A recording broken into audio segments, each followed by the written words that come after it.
श्रेष्ठ के साथ ये क्या हो रहा है? क्या हुआ जलंधर जी?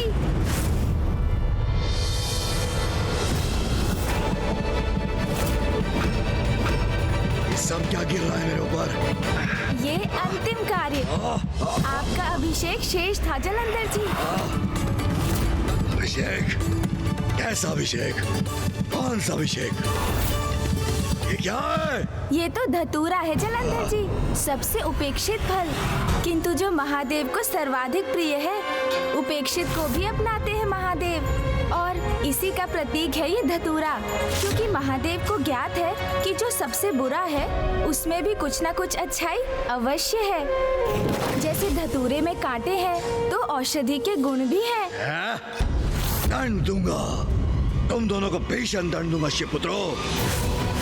चाल से गिराया मुझे, तुम्हें भी गिराऊंगा। ऊपर आने दो मुझे, फिर बताऊंगा तुम्हें।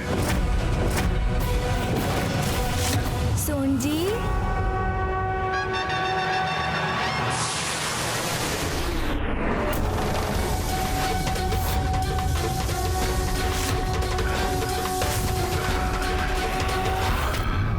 श्रेष्ठ, ये क्या नष्ट कर दिया तुम दोनों ने? यदि श्रेष्ठ को नाग ने धंस लिया तो? स्थिर रहूंगा मैं तो ये नाग शांत रहेगा, फिर कोई उपाय सोचूंगा इसका। अरे देवी, नाग तो महादेव के आभूषण हैं, इसीलिए तो उन्हें भुजगेंद्र हरण भी कहते हैं। क्यों गणेश? और आप व्यर्थ चिंतित हो रही हैं, जिसे विस्मय समझकर सभी स्वयं से दूर रखते हैं। महादेव तो उसे भी सप्रेम अपनाते हैं, जिसके कारण वो भयंकर नाग भी उनके भक्त बन जाते हैं। नाग का आभूषण? नहीं, ये उचित नहीं है। नाग शिव का होगा आभूषण, किंतु मेरे प्रिय बलश्रेष्ठ ऐसा नहीं करेंगे। जलंधर जी कहिए, क्या आप अपने स्नेह से इस नाग को अपना भक्त बना सकते हैं? भक्ति तो शक्ति से ही जागृत होती है। अपनी शक्ति से सबको चुका दूंगा मैं। इस नाग को भी।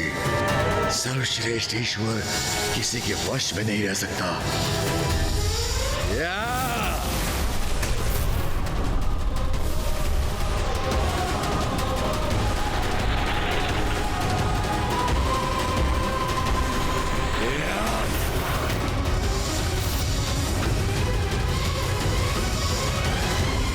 क्या हुआ नवीन भगवान जी, हमारे अभिषेक से आपको आनंद नहीं आया? आएगा, आनंद आएगा, अवश्य आएगा। अभी क्या अभी, ये देखो। हाँ?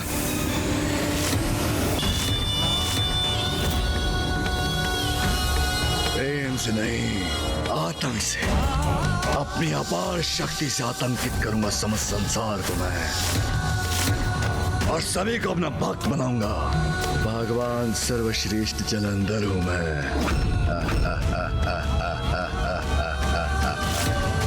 शासन करना जानता हूं मैं, विरोधी को मसलना और उसका दमन करना भी जानता हूं। विवश कर दूंगा सभी को मुझे भगवान मानने के लिए, क्योंकि उनका वास्तविक भगवान अब मैं हूं।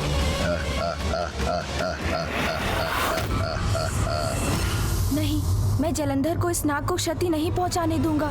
जलंधर जी, ये क्या प्रमाणित करने का प्रयास कर रहे हैं आप?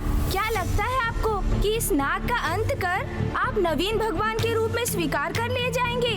नहीं, मुझे तो इसमें भी आपकी असुरक्षा का भाव ही दिखाई दे रहा है। नाग मेरे पिताश्री को प्रिय है, इसलिए आपकी असुरक्षा और ईर्ष्या दोनों जागृत हो उठी हैं। बस यही बात है ना?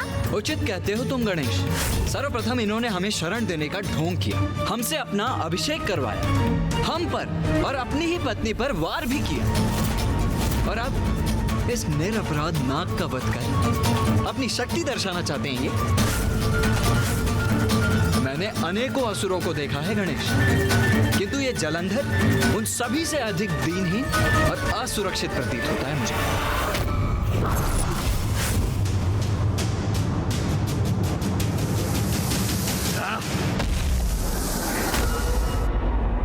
असुरक्षा का भाव नहीं है मुझ में। देखो मुझे, शक्तिशाली हूं मैं, अत्यंत बलवान हूं मैं, भगवान सर्वश्रेष्ठ जलंधर हूं मैं। जाने दिया उस दुष्ट नाग को।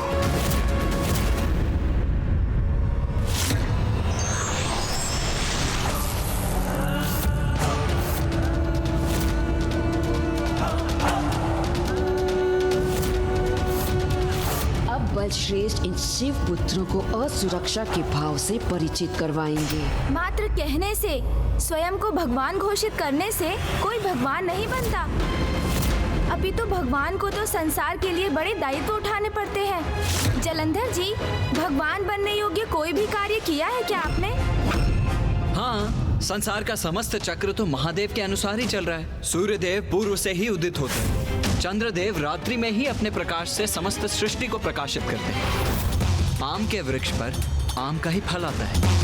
नदी बहकर सागर में ही विलीन होती है। अग्नि से समस्त संसार को उष्णता ही प्राप्त होती है और पुष्प सदैव सुगंध ही देते हैं। जीवन के सभी क्रियाकलाप पिताश्री महादेव के द्वारा नियत नियमों पर ही आधारित है।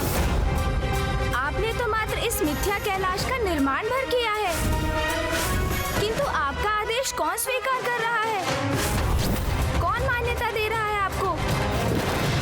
विशाल आकार लेकर ऊंचे स्वर में स्वयं को भगवान पुकारने से क्या भगवान बन जाएंगे आप? नवीन नहीं, मिथ्या भगवान है आप। संपूर्ण ब्रह्मांड के यदि कोई भगवान है तो वो है महादेव, शिव शंकर, जिन्हें सब भोलेनाथ भी कहते हैं और जिनके अनुसार पूरी सृष्टि कार्य कर रही है। महादेव महादेव महादेव, इंद्रदेव, सूर्यदेव, अग्निदेव, वायुदेव, वरुण देव, कुबेर, उपस्थित हो मेरे समक्ष।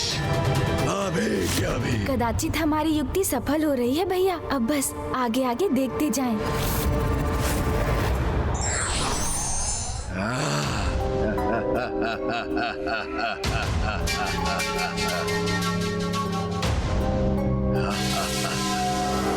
नवीन भगवान जलंधर जी, आपने हमें बुलवाया?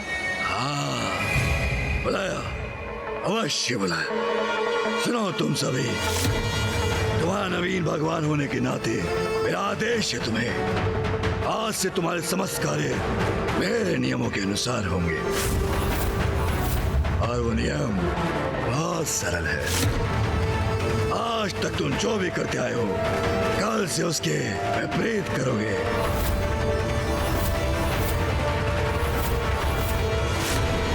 सूर्य पूर्व से नहीं, पश्चिम से उदित होगा।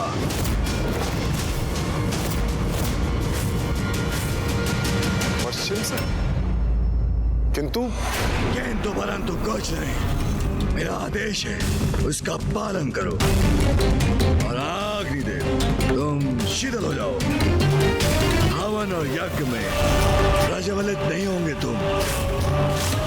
और वरुण, तुम अब किसी भी जल के स्रोत में जल प्रवाहित नहीं करोगे। और तुम चंद्र, तुम ऐसा करो, तुम रात्रि में प्रकाश देना वर्जित कर दो। ऐसा करो, दिवस में आओ। और तुम वायुदेव, तुम स्थिर होकर श्वास वायु का प्रवाह रोक दो। किंतु मैं स्थिर हो गया तो सभी प्राणी श्वास रहित होकर मृत्युलोक को प्राप्त हो जाएंगे। शांत हो जाओ। और कुबेर, तुम संसार का समस्त धन मेरे भवन में भेज दो। तुम आज से धन के स्वामी और संरक्षक नहीं, आज से वो समस्त धन मेरा, भगवान सर्वश्रेष्ठ जलंधर का। और इंद्रदेव, स्मरण रहे, आज से न विद्युत होगी, न मेघ, अवश्य समझ गए, बन गए नियम। भगवान जी, ये कैसे संभव है? हमारे कार्य हमें महादेव ने निर्धारित किए और यदि हम ये कार्य नहीं करेंगे तो सृष्टि अपना नियमित संतुलन खो बैठेगी, सर्वनाश होगा प्रभु। और हम जो भी कार्य करते हैं, जैसा भी करते हैं, उसके पीछे गुण कारण है और महादेव के अनुसार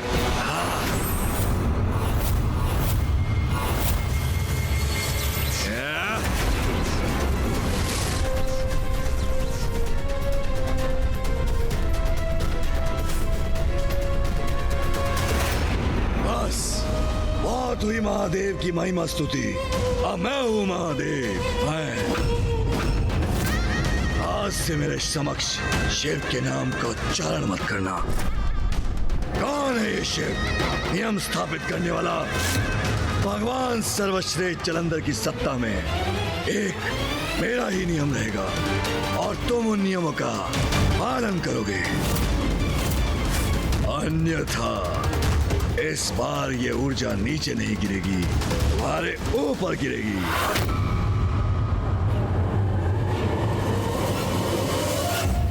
अपने आप को अति महत्वपूर्ण समझने की भ्रांति मत पालो देवताओं, क्योंकि यदि भगवान जलंधर चाहे तो तुम सब के स्थान पे अभी के अभी नवीन देवता स्थापित कर दे। इसलिए यदि अपने पद पर बने रहना चाहते हो तो अपने नवीन भगवान जलंधर के आदेशों का पालन करो और अपना अपना कर्तव्य निभाओ। अब जाओ, दूर हो जाओ मेरी दृष्टि से, दूर हो जाओ मेरी दृष्टि से। हेलो, मैंने कहा जाओ।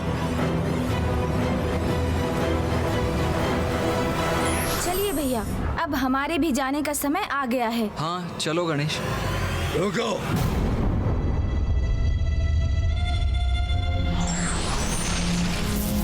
कहाँ जा रहे हो तुम दोनों? उनके पास। किन के पास? अरे उन्हीं के पास। स्पष्ट कहो, किन के पास? विचित्र है आप जलंधर जी, दुविधा में ही डाल देते हैं। स्वयं आदेश देते हैं कि आपके समक्ष उनका नाम मत लेना और अब उन्हीं का नाम लेने के लिए विवश भी कर रहे हैं।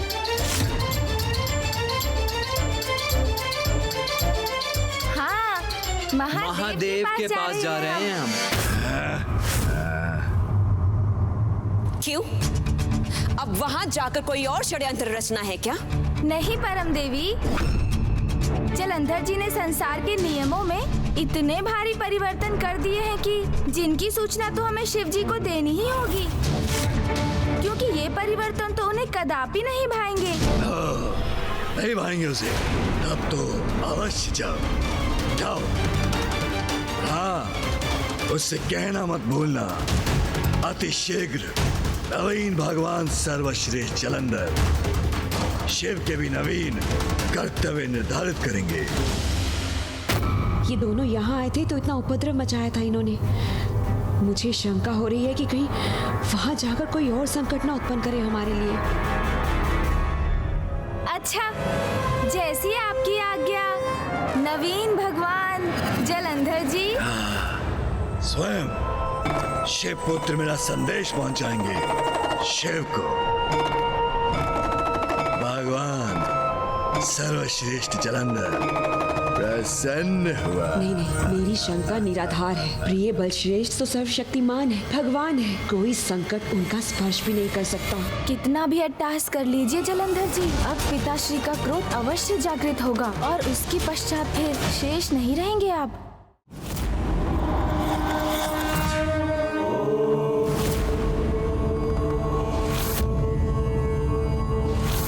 पिताश्री। प्रणाम पिताश्री। प्रणाम पिताश्री। प्रणाम माता। प्रणाम माता। प्रणाम महादेव। प्रणाम माते।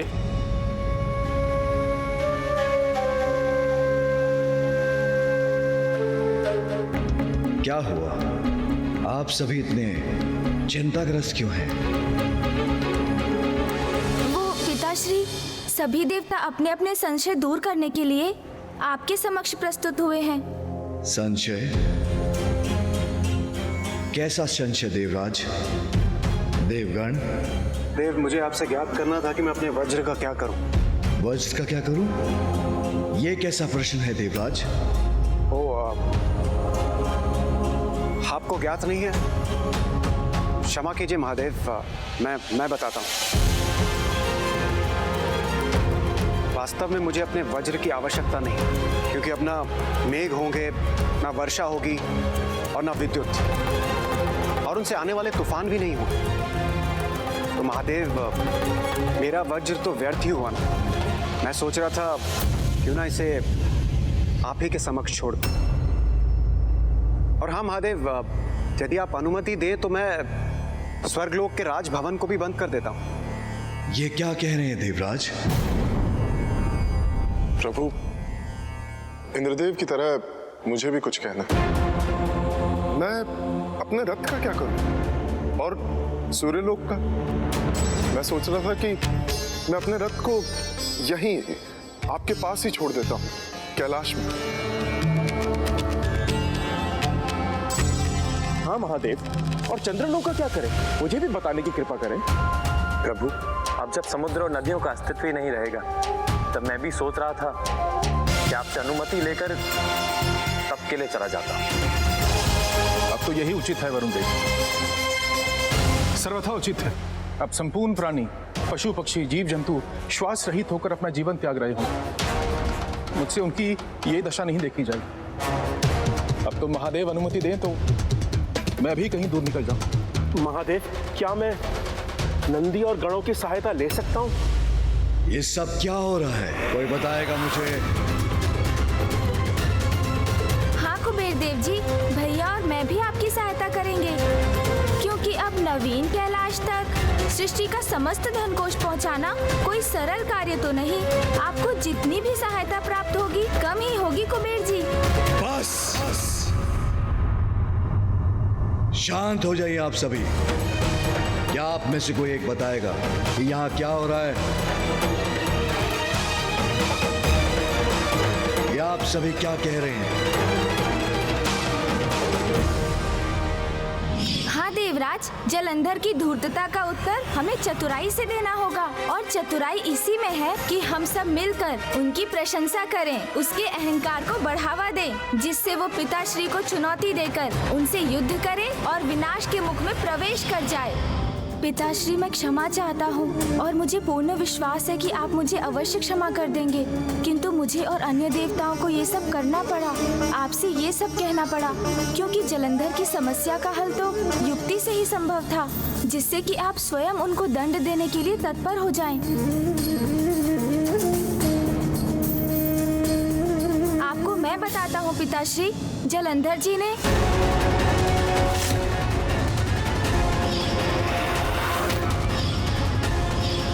वास्तविक भगवान मैं हूं।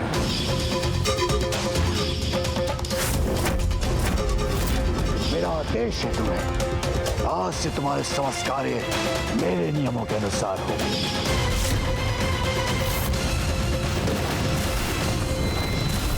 पिताश्री, देवता अब विवश हो चुके हैं। जलंधर ने स्पष्ट कहा है कि यदि अब उसकी अवज्ञा हुई तो वो सभी को दंडित करेगा। ये सत्य है पिताश्री, किंतु आपने तो पूर्व में ही स्पष्ट कर दिया था कि आप न जलंधर से कुछ कहेंगे न उनके विरुद्ध कुछ करेंगे। हाँ, मैंने अवश्य कहा था, जब तक वो सृष्टि को हानि नहीं पहुंचाएगा, जब तक कोई बड़ा अपराध नहीं करेगा, तब तक मैं उसे दंडित नहीं करूंगा। उचित है प्रभु, किंतु प्रतीत तो ये हो रहा है कि उसका बड़ा कदम किसी बड़े अपराध से कम नहीं। हमारा देवत्व व्यर्थ हो गया प्रभु, इसीलिए हमारे होने न होने से और देवता पद पर आसीन होने न होने में कोई अंतर नहीं है प्रभु। अब तो अतिशीघ्र इस सृष्टि का सर्वनाश निश्चित।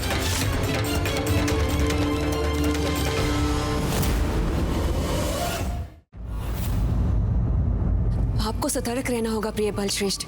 आपको स्मरण तो है ना कि असुर गुरु शुक्राचार्य ने आपसे क्या कहा था? कभी भी किसी भी अवस्था में आप शिव अथवा उसके कैलाश के निकट कभी नहीं जा सकते।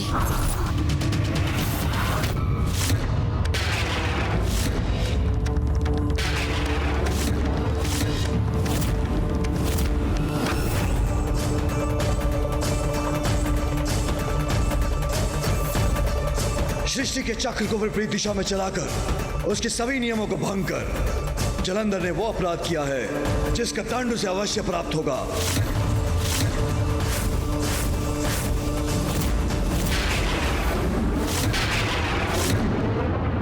वृंदा, जलंधर मूर्ख नहीं है, सर्वश्रेष्ठ है जलंधर, भगवान है जलंधर। वृंदा, तुम निश्चिंत रहो, मैं स्वयं वहां कदापि नहीं जाऊंगा। किंतु यदि किसी ने मुझे चुनौती दी तो कोई मुझे रोक भी नहीं पाएगा। मुझे भय है कि कहीं प्रिय बलश्रेष्ठ से ऐसी कोई भूल ना हो जाए जो उन्हें संकट में डाल दे। जलंधर!